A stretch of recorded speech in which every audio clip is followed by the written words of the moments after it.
What's up guys, welcome back to my channel, and for today's video we'll be looking at Skylords Reborn, and I'll be playing behind enemy lines on expert difficulty. I wanted to update this play because I realized the last play on this was like about 3 years ago, so this is the updated run and there's a lot of like changes for PvE along the way through these years, especially like you can't use the Night Guard to swap with the Twilight Horror. I'll be showing you this run and it will be a mixture of new technique plus a little bit of speed run element, so this run is a little faster than usual, about 18 minutes. It can be of course quicker if you fine tune the deck. This is my deck and let me show you how I play this map. And the main difference is of course the beginning, where you capture your tier 2 and your tier 3 ops. So yes, without further ado, let's take a look at my run. And for this run, I wanted to make use of the old behind enemy lines run, which uses or utilizes Night Guard. But the only unit that Night Guard can swap currently that is useful is the Twilight Devastator. Where's it? The Twilight Devastator. So this is the only unit that the Night Guard can swap, which is useful for your early game. Other than that, you wouldn't want to swap with like Twilight Claws or like whichever other Twilight units. So the beginning, you should try to get one Twilight Devastator as quick as possible and quickly run back to your base, so that the units that are aggroed to your Twilight Devastator would stop following you, especially the Twilight Horror. This is the main unit that you don't want to draw to your base. Yeah, so once you have one, this is quite a big force for you to clear some Twilight units that will attack your monument. Most notably, there will be a unit that will spawn Twilight Horrors with the Twilight Pikemen that will go right straight to your monument every once in a while. So for this game, Night Guard and Nox Trooper are very important. The Nox Trooper is used to kill off your swapped Night Guards and also to kill the Twilight Disciple.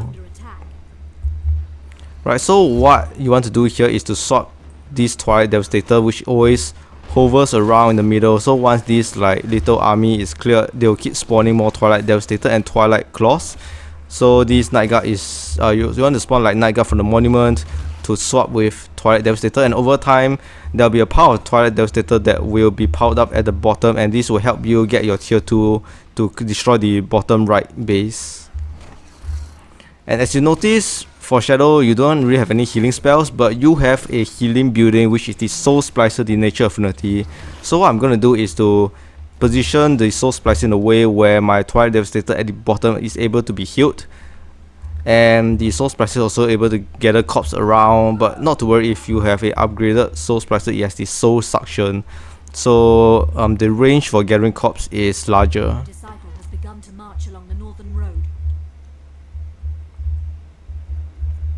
Also, I didn't show you how I kill the top Twilight Disciple. When the next run comes, I will let you know how I destroy or kill the Twilight Disciple.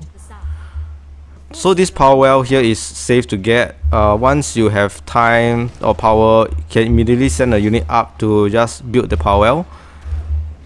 But the bottom power well is a little bit of issue because of this unit, which I mentioned will always attack your monument, because its route is to go over here and go up the sub and attack your monument. So in a way, you'll pass by the power well, and I don't want to aggro like double Twilight Horrors if I'm unlucky.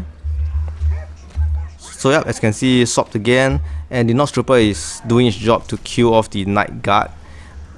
Yeah, I recommend you to just spend 25 power. Overload is very strong. M counter as well for Nox Trooper. That's why good for Night Guards, and it's very good to take down the Disciples.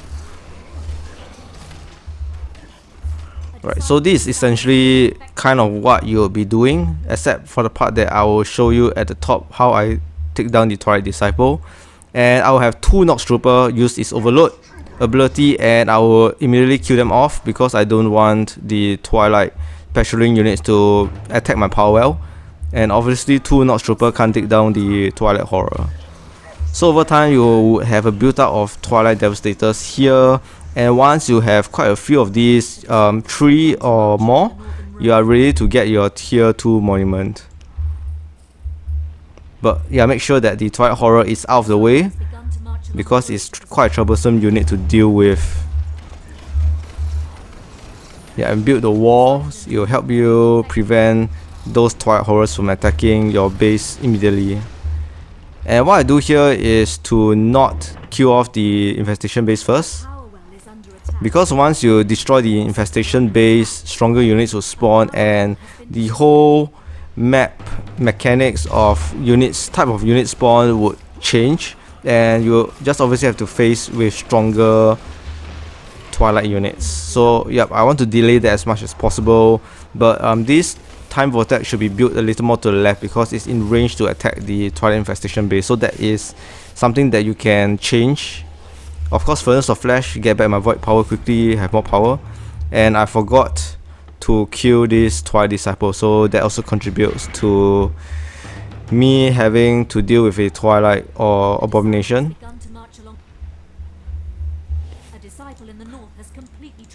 Yep, so once the bottom right base is kind of like defeated and you have got your Time Vortex up, you can send your Twilight Devastator to take down the tier 3 base or the top base.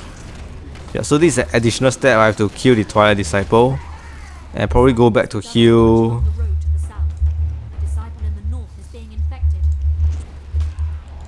However, the base at the top is a little more difficult because the issue is I've destroyed the Twilight base here, so any existing units that is patrolling would stay in their place, like the Twilight Horror, so I have to deal with the Twilight Horror, many more units. Yep, the Death Glider, which is the unit spawn when you destroy any of the Twilight Infestation base or any A objective A. So it's much more difficult for me to take down the base, but it's not an issue. I just have to get ground presence to take up my power wells. So yep, that's what I will do. Power wells up, and then I'll have my third monument. And for this game, is very special. I would be summoning the Emmy Monument because I have tier 3 cards that requires 2 Shadow Orb and 2 Nature Orb. So yeah, I will have to have the Emmy Monument. So this is basically my top defense. One Time Vortex to deal with the air units, and just these Twilight Devastators around to defend my monument. So yeah, Emmy Monument up. The 2 cards that I require for this, actually is 3 cards, is the Nether Warp, Cultist Master, and the Frenetic Assault for 2 Shadow Monument.